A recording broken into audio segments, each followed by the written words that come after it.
ஓம் சாந்தி. November 24, 2024. அவ்யக்த பாப்தாதா மதுபன்.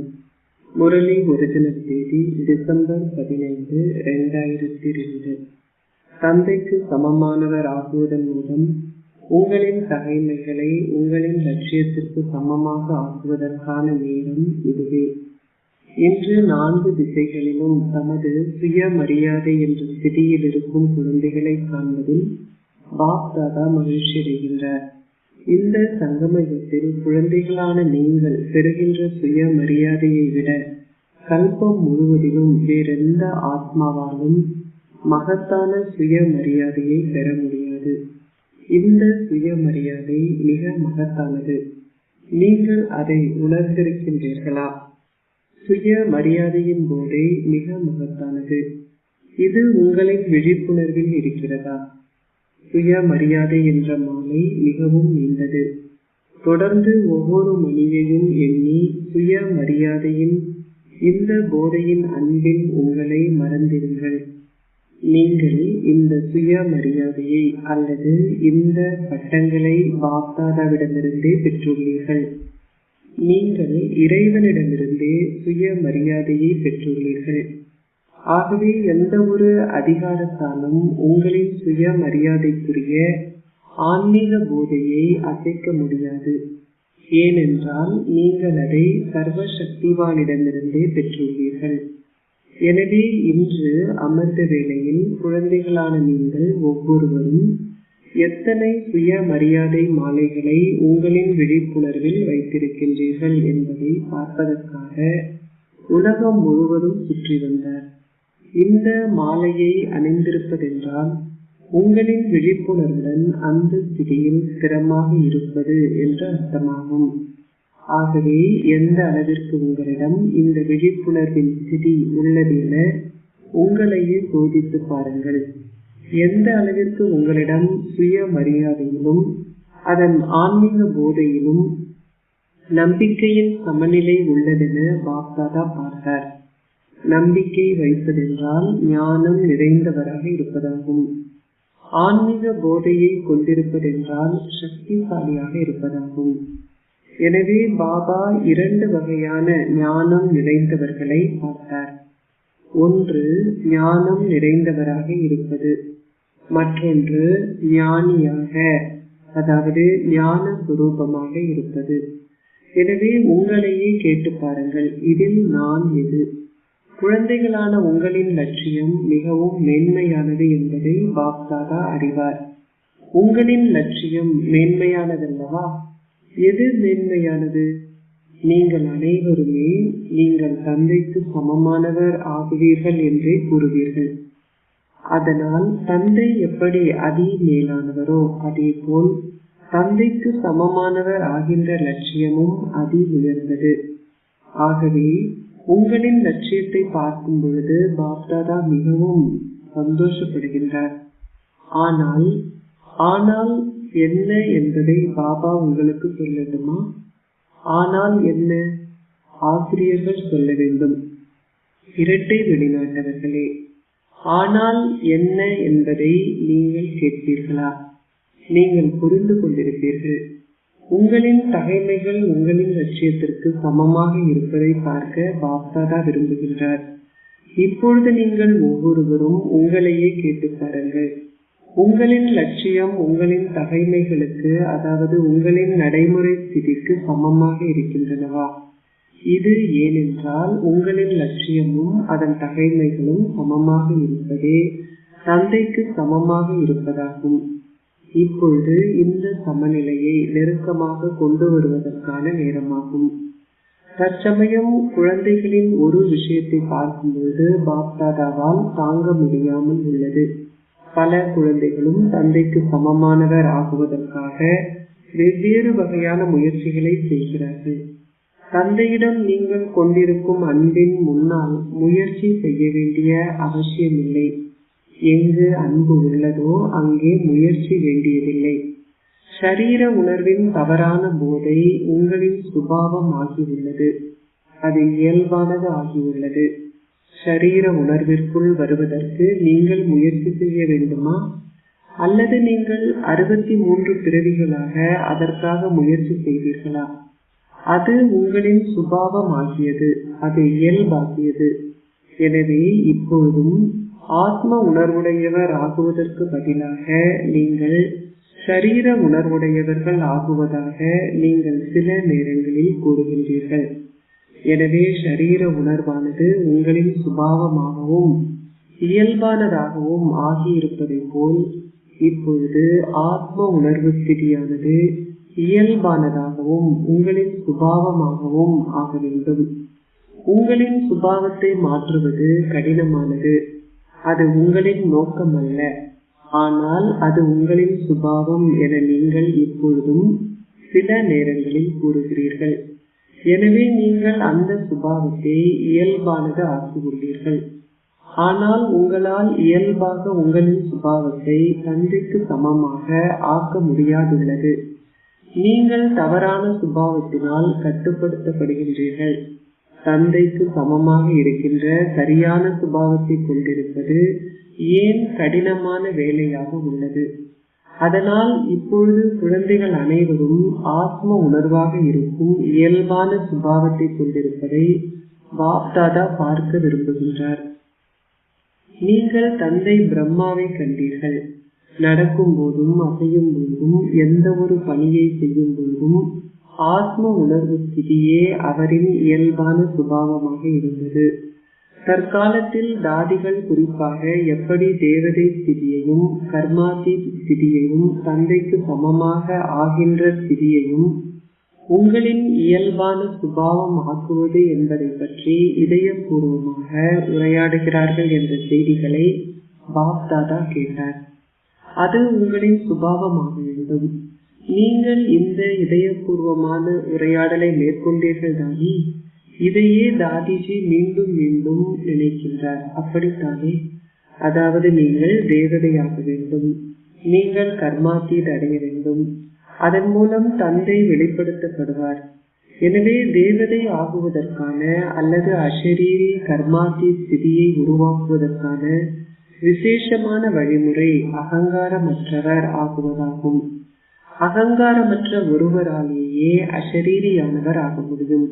இதனாலேயே பிரம்மாவின் மூலமாக தந்தை வழங்கிய கடைசி மந்திரம் என்னவென்றால், அஷரீரியானவராக இருப்பதுடன் கூடவே அகங்காரமற்றவராகவும் ஆகுங்கள் என்பதாகும். ஷரீர அகம்பாவம் அல்லது ஷரீர உணர்வு என்பது உங்களின் ஷரீரத்தில் அல்லது மற்றவர்களின் ஷரீரத்தில் அகப்பட்டுக் கொள்வது மட்டுமல்ல. அதை மட்டும் ஷரீர அகம்பாவம் அல்லது ஷரீர உணர்வென்று அழைக்க முடியாது. ஷரீர அகம்பாவமும் ஷரீர உணர்வும் உள்ளன. உங்களின் சொந்த ஷரீரத்தையும் மற்றவர்களின் ஷரீரங்களையும் உணராதவராக இருத்தல், அவற்றின் மீது பற்று வைத்தல் என்பவற்றில் பெரும்பாலானோர் சித்தி அடைந்துள்ளீர்கள். முயற்சி செய்வதில் ஆழ்ந்த விருப்பம் கொண்டிருப்பவர்கள், உண்மையான முயற்சியாளர்கள் இந்த புற ரூபத்திற்கு அப்பால் இருக்கிறார்கள். எவ்வாறாயினும் ஷரீர உணர்வில் பல சூட்சுமமான ரூபங்கள் உள்ளன. உங்களுக்கிடையே இவற்றை பற்றி ஒரு பட்டியலை தயார் செய்யுங்கள். இவற்றை பற்றி இன்று பாப்தாதா உங்களுக்கு கூறப்போவதில்லை. இன்று இந்த அளவு சிக்னலே போதுமானது. ஏனென்றால் நீங்கள் அனைவரும் விவேகிகள். நீங்கள் அனைவரும் அவற்றை அறிவீர்கள் தானே? உங்கள் அனைவரையும் கேட்டால் நீங்கள் எல்லோரும் மிகுந்த கெட்டிக்காரத்தனத்துடன் அவை அனைத்தையும் கூறுவீர்கள். எவ்வாறாயினும் பாப்தாதா உங்களுக்கு இந்த மிகவும் எளிமையான இலகுவான முயற்சியை செய்யும்படி கூறுகின்றார். உங்களின் எண்ணங்கள், வார்த்தைகள், செயல்கள், உறவு முறைகள் மற்றும் தொடர்புகளில் அஷரீரியானவர், அகங்காரமற்றவர், விகாரமற்றவர் என்ற 3 வார்த்தைகளின் கடைசி மந்திரத்தை சதா நினைவு செய்வதுடன் கடைபிடியுங்கள். எந்த ஓர் எண்ணத்தை நீங்கள் உருவாக்கும் பொழுதும் அது மகா மந்திரத்தினால் நிறைந்திருக்கிறதா என்று சோதித்து பாருங்கள். அதேபோல் இந்த 3 வார்த்தைகளையும் உங்களின் வார்த்தைகளிலும் செயல்களிலும் வைத்திருந்து அவற்றை சமம் ஆக்குங்கள். இது இலகுவானது தானே? உங்களுக்கு முழு முரளியையும் நினைவு செய்யும்படி கூறவில்லை, ஆனால் 3 வார்த்தைகளை மட்டுமே நினைவு செய்யுங்கள். இந்த மகா மந்திரம் உங்களின் எண்ணங்களை மேன்மையானவை ஆக்கும். உங்களின் வார்த்தைகளில் அது பணிவை கொண்டு வரும். உங்களின் செயல்களில் சேவை செய்கின்ற உணர்வை கொண்டு வரும். உங்களின் உறவு முறைகளிலும் தொடர்புகளிலும் நல்ல ஆசைகளும் மேன்மையான உணர்வுகளுக்குமான மனோபாவத்தை சதா உருவாக்கும். பாப்தாதா சேவை செய்திகளை கேட்கின்றார். தற்காலத்தில் நீங்கள் சேவையில் வெவ்வேறு பாடநெறிகளை கொடுக்கின்றீர்கள். எவ்வாறாயினும் இப்பொழுது ஒரு பாடநெறி இன்னமும் எஞ்சி உள்ளது. அது திசையான பாடநெறியை வழங்குவது, அதாவது ஆத்மாக்களுக்கு தேவையான சக்தியால் அவர்களை நிரப்புவது. இது அவர்களை சக்தியால் நிரப்புகின்ற பாடநெறி. அவர்களுக்கு வார்த்தைகளால் கூறுகின்ற பாடநெறி அல்ல. வார்த்தைகளால் வழங்கப்படும் பாடநெறியுடன் கூடவே அவர்களை சக்தியால் நிரப்புகின்ற பாடநெறியும் இருக்க வேண்டும். இதன் மூலம் அது நல்லது என அவர்கள் கூறுவது மட்டுமல்ல, ஆனால் அவர்களே நல்லவர்கள் ஆகுவார்கள். இன்று தாங்கள் ஒரு துளி சக்தியை பெற்றோம் என அவர்கள் கூற வேண்டும். இதன் ஒரு துளியை அனுபவம் செய்வதே அந்த ஆத்மாக்களுக்கு மகத்தான விஷயமாகும். பாடநெறிகளை கொடுங்கள், ஆனால் முதலில் உங்களுக்கு இந்த பாடநெறியை வழங்கிய பின்னர் மற்றவர்களுக்கு கூறுங்கள். எனவே பாப்தாதா எதை விரும்புகின்றார் என்பதை நீங்கள் கேட்டீர்களா? உங்களின் லட்சியத்திற்கு ஏற்ப உங்களின் தகைமைகளை சமமாக்கிக் கொள்ளுங்கள். அனைவருடைய லட்சியத்தையும் பார்க்கும்போது பாப்தாதா மிக மிக மகிழ்ச்சி அடைகின்றார். இப்பொழுது அவற்றை சமமாக்குங்கள். நீங்கள் மிக இலகுவாக தந்தைக்கு சமமானவர் ஆக முடியும். பாப்தாதா குழந்தைகளை தமக்கு சமமாக இருப்பதை விட அதி உயர்ந்தவர்களாகவே மதிக்கின்றார். அவர் உங்களை தன்னை விட உயர்ந்தவர்களாக மதிப்பு கொடுக்கின்றார். பாப்தாதா எப்பொழுதும் குழந்தைகளை தனது தலை கிரீடம் என்றே அழைக்கின்றார். கிரீடங்கள் தலையை விட உயர்ந்தவை.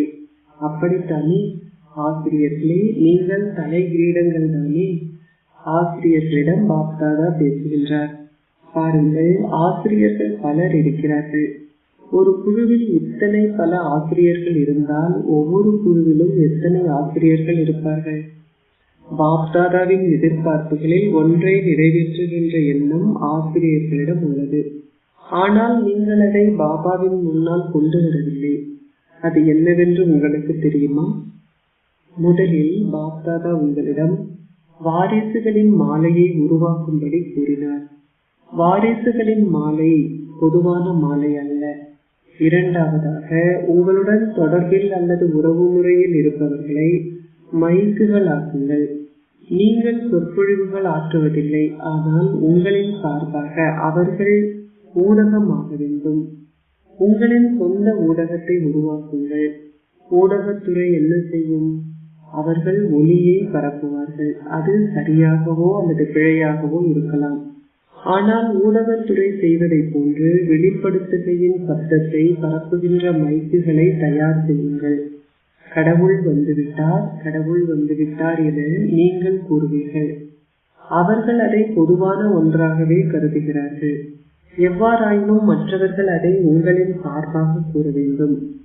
ஏதாவது அதிகாரம் கொண்டவர்கள் இதை கூற வேண்டும். அவர்கள் அனைத்திற்கும் முதலில் உங்களை சக்திகளாக வெளிப்படுத்த வேண்டும். சக்திகள் வெளிப்படுத்தும் பொழுது தந்தையும் வெளிப்படுத்தப்படுவார். எனவே அவர்களை ஊடகம் ஆக்குங்கள். ஊடகத்துறையை தயார் செய்யுங்கள். இப்பொழுது நாங்கள் பார்ப்போம். நீங்கள் இதை செய்துள்ளீர்களா? நீங்கள் அவர்களை தயார் செய்துள்ளீர்களா? ஓகே, ஒரு மாலை செய்வதை விட்டுவிடுங்கள். ஒரு கை காப்பையாவது தயார் செய்தீர்களா? நீங்கள் அதை தயார் செய்தீர்களா? இத்தகையவர்களை தயார் செய்தவர்கள் உங்களின் கைகளை உயர்த்துங்கள். நீங்கள் யாரை தயார் செய்துள்ளீர்கள் என பாப்தாதா பார்ப்பார். ஓகே, நீங்கள் தைரியத்தை பேணினீர்கள். நீங்கள் என்ன செய்ய வேண்டும் என்பதை ஆசிரியர்கள் கேட்டீர்களா? சிவராத்திரிக்கு வாரிசு தரத்தை கொண்டவர்களை தயார் செய்யுங்கள். மைக்குகளை தயார் செய்யுங்கள். பின்னர் அடுத்த வருடம் சிவராத்திரியின் போது தந்தை சிவன் வந்துவிட்டார் என்ற ஒளி பரவும். இந்த முறையில் சிவராத்திரியை கொண்டாடுங்கள். நீங்கள் மிக நல்ல நிகழ்ச்சிகளை திட்டமிட்டுள்ளீர்கள். அவர்கள் அனைவருக்கும் ஒரு நிகழ்ச்சியை அனுப்பி வைத்துள்ளார்கள் தானே. நீங்கள் மிக நல்ல நிகழ்ச்சிகளை செய்துள்ளீர்கள். எவ்வாறாயினும் ஒவ்வொரு நிகழ்ச்சியிலும் சில மைக்குகள் உருவாக்கப்பட வேண்டும், சில வாரிசுகள் தயார் செய்யப்பட வேண்டும். இந்த முயற்சியை செய்யுங்கள். நீங்கள் சொற்பொழிவுகள் ஆற்றினீர்கள், அவர்கள் சென்று விட்டார்கள். அப்படி இருக்கக்கூடாது. இப்பொழுது 56 வருடங்கள் ஆகிவிட்டன. நீங்கள் சேவை செய்வதிலும் 50 வருடம் பூர்த்தியை கொண்டாடிவிட்டீர்கள். இப்பொழுது சிவராத்திரியின் வைர விழாவை கொண்டாடுங்கள். 2 வகையான ஆத்மாக்களையும் தயார் செய்யுங்கள். பின்னர் முரசங்கள் அடிக்கப்படுகின்றனவா இல்லையா என பாருங்கள். நீங்கள் முரசுகளை அடிக்க மாட்டீர்கள். நீங்கள் இறைவிகள். நீங்கள் காட்சிகளை அருள்வீர்கள். முரசங்களை அடித்து நடைமுறையில் சிவ சக்திகள் வந்தனர் என்ற பாடலை பாடுகின்றவர்களை தயார் செய்யுங்கள். சிவராத்திரியின் போது நீங்கள் என்ன செய்ய வேண்டும் என்பதை கேட்டீர்களா? சொற்பொழிவுகளை வழங்குவதன் மூலம் அனைத்தையும் முடித்து விடாதீர்கள்.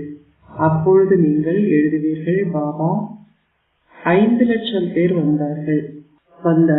நீங்கள் அவர்களுக்கு செய்தியை கொடுத்தீர்கள். ஆனால் இப்பொழுது எத்தனை வாரிசுகளும் எத்தனை மைக்குகளும் வெளிப்பட்டுள்ளார்கள் என்ற செய்திகளை பாபாவிடம் கொடுங்கள். இதுவரை நீங்கள் செய்தவை அனைத்தும் நீங்கள் நிலத்தை தயார் செய்தீர்கள், செய்தியை வழங்கினீர்கள். அவை அனைத்தும் நன்றே என்று பாபா கூறுகின்றார். அந்த சேவை வீணாகி போகவில்லை, அது சக்தி வாய்ந்ததாகவே இருந்தது. பிரஜைகள் உருவாக்கப்பட்டனர், ராஜ குடும்பம் உருவாக்கப்பட்டது. ஆனால் அரசர்களும் அரசிகளும் தேவைப்படுகிறார்கள். சிம்மாசனத்தில் உள்ள அரசர்களும் அரசிகளும் அல்ல. அங்குள்ள சபையில் அரசன் அரசியுடன் கூடவே அரசர்களுக்கு சமமானவர்களும் இருப்பார்கள். அரச சபை அழகாகும் வகையில் அத்தகையவர்களையும் உருவாக்குங்கள். சிவராத்திரிக்கு என்ன செய்ய வேண்டும் என கேட்டீர்களா? பாண்டவர்களே, நீங்கள் கேட்டுக்கொண்டிருக்கிறீர்களா? உங்களின் கைகளை உயர்த்துங்கள். நீங்கள் கவனமாக கேட்டீர்களா? ஓகே, சீனியர் மகாரதிகள் இங்கே அமர்ந்திருக்கின்றீர்கள். அச்சா, பாப் தாதாவிற்கு மகிழ்ச்சி. இதுவும் இதயபூர்வமான அன்பே ஆகும். ஏனென்றால் எப்பொழுது வெளிப்படுத்துதல் நிகழும் என்ற எண்ணம் உங்கள் அனைவருக்கும் இருக்கிறது. எப்பொழுது வெளிப்படுத்துதல் நிகழும்? எனவே பாப் தாதா தொடர்ந்தும் கேட்கின்றார். மதுபனை சார்ந்தவர்கள் எதை கேட்டீர்கள்? மதுபனை சார்ந்தவர்கள் இதை கேட்டீர்களா? மதுபனை சார்ந்தவர்கள் உங்களின் கைகளை உயர்த்துங்கள். மதுபனை சார்ந்தவர்கள் எழுந்து நில்லுங்கள். மதுபனம், சாந்திவன், ஞான சரோவர் அனைத்தும் மதுபன் வாசிகளே. அச்சா, மதுபனில் முரசங்கள் முழங்கும். எங்கே அவர்கள் அவற்றை அடிப்பார்கள்? டெல்லியில் என்று கூறப்பட்டது. மதுபனில் இல்லையா? அனைத்து இடங்களிலும் என கூறுங்கள். அது ஓரிடத்தில் மட்டும் அடிக்கப்பட முடியாது.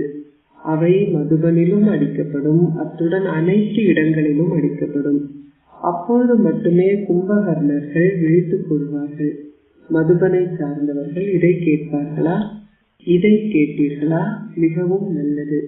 சேவை செய்யும் பொழுது நீங்கள் கலைப்பற்ற முறையில் உங்களின் சேவை செய்யும் பாகங்களை நடிப்பதை போன்று தொடர்ந்து உங்களின் மனதினாலும் சேவை செய்யுங்கள். பௌதீக சேவை மட்டும் செய்யாதீர்கள். நீங்கள் உங்களின் எண்ணங்கள், வார்த்தைகள், செயல்களால் சேவை செய்கின்றீர்கள். ஆனால் இப்பொழுது மேலும் அதிகமாக செய்யுங்கள்.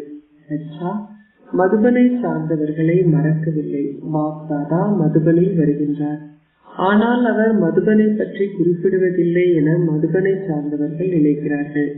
எவ்வாறாயினும் மதுபன் சதா நினைவு செய்யப்படுகிறது. மதுபனே இல்லாது விட்டால் எல்லோரும் எங்கே வருவார்கள்? சேவாதாரிகளான நீங்கள் சேவை செய்யாது விட்டால் எப்படி அனைவராலும் இங்கே தங்கியிருந்து உண்பார்கள்? ஆகவே பாப் தாதாவும் மதுபனை சார்ந்தவர்களை தனது இதயபூர்வமாக நினைத்து தனது இதயபூர்வமான ஆசீர்வாதங்களை வழங்குகின்றார். பாபாவிற்கு ஆசிரியர்களிடம் அன்பு உள்ளது. பாபாவிற்கு மதுபனின் மீதும் அன்புள்ளது. ஆசிரியர்களின் மீதும் அன்புள்ளது. பாபாவிற்கு இனிய தாய்மார்களிடமும் அன்புள்ளது. அத்துடன் கூடவே பாபா மகாவீர் பாண்டவர்களின் மீதும் அன்பு வைத்திருக்கின்றார். பாண்டவர்கள் இல்லாமல் சத்கதி பெற முடியாது. ஆகவே 4 கர ரூபத்தின் மகத்தான புகழ் உள்ளது. பாண்டவர்களினதும் சக்திகளினதும் இணைந்த ரூபமே 4 கரங்களை கொண்ட விஷ்ணு ரூபம் ஆகும். மதுபனத்தின் பாண்டவர்களான உங்களுக்கு இந்த போதை உள்ளதல்லவா? உங்களுக்குள் போதை உள்ளது, வேறு எதுவுமன்றி வெற்றியின் போதையே உள்ளது. நீங்கள் நல்லவர்கள். பாண்டவ பவனின் பாண்டவர்கள் இல்லாது விட்டால் பெரும்பாலானோர் பாண்டவர்களே. உங்களில் எவரும் மதுபனில் உங்களை ரசிக்க மாட்டார்கள். இதனாலேயே உங்களை மகிழ்ச்சியாக இருக்க வைக்கும், உங்களுக்கு உணவு பரிமாறும், அத்துடன் உங்களை பறக்க செய்யும் மதுபன் வாசிகளின் மதுபனம் உள்ளது. இன்று அமிர்த வேளையிலிருந்து பாப்தாதா மதுபன் வாசிகளையே நினைவு செய்கின்றார்.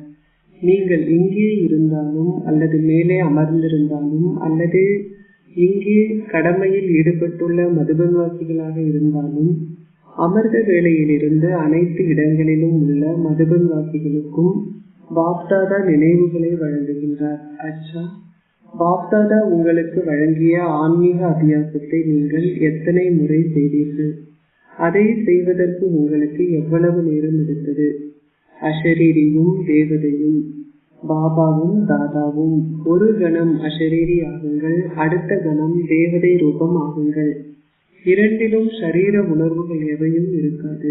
ஆகவே நீங்கள் ஷரீர உணர்விற்கு அப்பால் செல்ல விரும்பினால் செயல்களை செய்யும் போதும் உங்களின் கடமையை செய்யும் போதும் ஒரு வினாடியில் இந்த ஆன்மீக அபியாசத்தை செய்யுங்கள். இது உங்களின் இயல்பான பயிற்சி ஆக வேண்டும். ஒரு கணம் அஷரீரி ஆகுங்கள், அடுத்த கணம் தேவதை ஆகுங்கள். அச்சா, பாப்தாதா அபியாசத்தை செய்வித்தார். நீங்கள் சதா இப்படியே இருப்பீர்களாக. தந்தையின் நினைவில் திளைத்திருக்கும் எங்குமுள்ள குழந்தைகளுக்கும் தந்தையை போல் ஆகுவதில் தமது லட்சியத்திற்கு சமமாக தமது தகைமைகளை ஆக்கிக் கொள்பவர்களுக்கும் உலகின் 4 மூலைகளிலும் அமர்ந்திருந்து பகல் அல்லது இரவு எதுவாயினும் விழித்திருந்து விஞ்ஞானத்தின் வசதிகள் மூலம் கேட்டுக்கொண்டிருக்கும் குழந்தைகளுக்கும் பாப்தாதாவும் இதயபூர்வமாக அன்பையும் நினைவுகளையும் வாழ்த்துக்களையும் ஆசீர்வாதங்களையும் வழங்குகின்றார். இந்த நேரத்தில் அனைவருடைய இதயமும் இதயங்களுக்கு சௌகரியமளிக்கும் தந்தையின் நினைவால் நிரம்பி உள்ளது என்பதை பாப்தாதா அறிவார். பாப்தாதா தனிப்பட்ட முறையில் ஒவ்வொரு மூலையிலும் அமர்ந்திருக்கும் ஒவ்வொரு குழந்தைக்கும் அவருடைய பெயருக்கு அன்பையும் நினைவுகளையும் வழங்குகின்றார். பாபா அவர்களின் பெயர்களின் மாலையை உச்சரிப்பதாக இருந்தால் முழு இரவும் கடந்து சென்றுவிடும். பாப்தாதா குழந்தைகள் அனைவருக்கும் நினைவுகளை வழங்குகின்றார். உங்களின் முயற்சிகளில் நீங்கள் என்ன இலக்கத்தில் இருந்தாலும் பாப்தாதா குழந்தைகளான உங்கள் ஒவ்வொருவருக்கும் சதா அன்பையும் நினைவுகளையும் வழங்கி உங்களின் மேன்மையான சுய மரியாதைக்கு ஏற்ப நமஸ்தே கூறுகின்றார். அன்பையும் நினைவுகளையும் வழங்கும் நேரத்தில் பாப்தாதா எங்கும் உள்ள ஒவ்வொரு குழந்தையையும் தனக்கு முன்னால் வைத்திருக்கின்றார். ஒவ்வொரு மூலையிலும், கிராமத்தில், நகரத்தில், இந்த நாட்டில் அல்லது வெளிநாடுகளில் உள்ள குழந்தைகளான உங்கள் ஒவ்வொருவருக்கும் பாப்தாதா உங்களின் சுய மரியாதையை நினைவூட்டி அன்பையும் நினைவுகளையும் வழங்குகின்றார். உங்கள் அனைவருக்கும் அன்பிற்கும் நினைவிற்குமான உரிமை உள்ளது. ஏனென்றால் நீங்கள் பாபா என்று கூறிய உடனேயே உங்களுக்கு அன்பிற்கும் நினைவிற்குமான உரிமை உள்ளது. நீங்கள் அனைவரும் சுய மரியாதை என்ற மாலையை அணிந்த விதத்தில் தனக்கு முன்னால் இருப்பதை பாப்தாதா பார்க்கின்றார். தந்தைக்கு சமமாக இருக்கும் உங்களின் சுய மரியாதையுடன் இருக்கும் உங்கள் அனைவருக்கும் அன்பும் நினைவுகளும் நமஸ்தேயும். தாதிஜியிடம், நீங்கள் இப்பொழுது நன்றாக இருக்கின்றீர்கள். இப்பொழுது உங்களுக்கு எவ்வித நோயும் இல்லை. அவை அனைத்தும் முடிந்துவிட்டன. அவை தங்களை உங்களிடம் காட்டவே வந்தன. அதனால் அவை உங்களிடமும் வரும் என்பதை அனைவருக்கும் காட்டின. எனவே அது பெரியதோர் விஷயம் அல்ல. தாதிகள் அனைவரும் மிக நல்ல பாகங்களை நடிக்கிறார்கள். எல்லோருடைய பாகத்தையும் பார்த்து பாப்தாதா மகிழ்ச்சி அடைகின்றார். தாதி நிர்மல் சாந்தாவிடம் பேசுகின்றார். நீங்கள் ஓர் ஆதிரத்தினம் அல்லவா? நீங்கள் ஓர் ஆதிரத்தினம். அனாதியான ரூபத்தில் நீங்கள் அசரீரியான தந்தைக்கு நெருக்கமானவர். நீங்கள் சதா அவருடனேயே இருக்கின்றீர்கள். ஆதி ரூபத்திலும் நீங்கள் அரச சபையில் ஒரு சகப்பாடி ஆகுவீர்கள். நீங்கள் அரச குடும்பத்தில் ஓர் அரச உறுப்பினர் ஆவீர்கள். அத்துடன் சங்கம யுகத்திலும் ஓர் ஆதி ரத்தினமாக இருக்கும் பாக்கியத்தையும் நீங்கள் பெற்றுள்ளீர்கள். எனவே இது மிகப்பெரிய பாக்கியம். உங்களிடம் இந்த பாக்கியம் உள்ளதல்லவா? உங்களின் பிரசன்னமே அனைவருக்கும் ஓர் ஆசீர்வாதமாகும். நீங்கள் எதையும் கூறினாலும் கூறாது விட்டாலும், நீங்கள் எதையும் செய்தாலும் செய்யாது விட்டாலும், உங்களின் பிரசன்னமே அனைவருக்கும் ஓர் ஆசீர்வாதமாகும். அச்சா, ஆசீர்வாதம். நீங்கள் இறைவனின் சகவாசத்தை அனுபவம் செய்வதன் மூலம் சதா உங்களின் லௌகீக மற்றும் அலௌகீக வாழ்க்கையில் பற்றற்றவராக இருந்து பற்றை அழிப்பவர் ஆகுவீர்களாக. சதா பற்றற்றவராக இருப்பதன் அடையாளம் இறை அன்பை அனுபவம் செய்வதாகும். எந்த அளவிற்கு உங்களிடம் அந்த அன்பு உள்ளதோ அதற்கு ஏற்ப நீங்கள் அவரின் சகவாசத்தை அனுபவம் செய்வீர்கள். நீங்கள் பிரிந்திருக்க மாட்டீர்கள். நீங்கள் ஒன்றாக இருக்கும் பொழுது அன்பு அனுபவம் செய்யப்படுகிறது. தந்தை உங்களுடன் இருப்பதனால் உங்களின் சுமைகள் அனைத்தையும் தந்தையிடம் கொடுத்துவிட்டு லேசாகுங்கள். பற்றை அழிப்பவர் ஆகுவதற்கான ஒரே ஒரு வழிமுறை இது மட்டுமே ஆகும். எவ்வாறாயினும் முயற்சி என்ற பாடத்தில் சதா என்ற வார்த்தையை கீழ்கோடிடுங்கள். உங்களின் லௌகீகம் மற்றும் அலௌகீக வாழ்க்கைகளில் சதா பற்றற்றவராக இருங்கள். அப்பொழுது நீங்கள் அவரின் சதா சகவாசத்தை அனுபவம் செய்வீர்கள். ஸ்லோகம். எந்த ஒரு விகாரம் என்ற பாம்பையும் உங்களின் படுக்கை ஆக்கிக் கொள்ளுங்கள். அப்பொழுது நீங்கள் ஓர் இலகு யோகி ஆகுவீர்கள். ஓம் சாந்தி.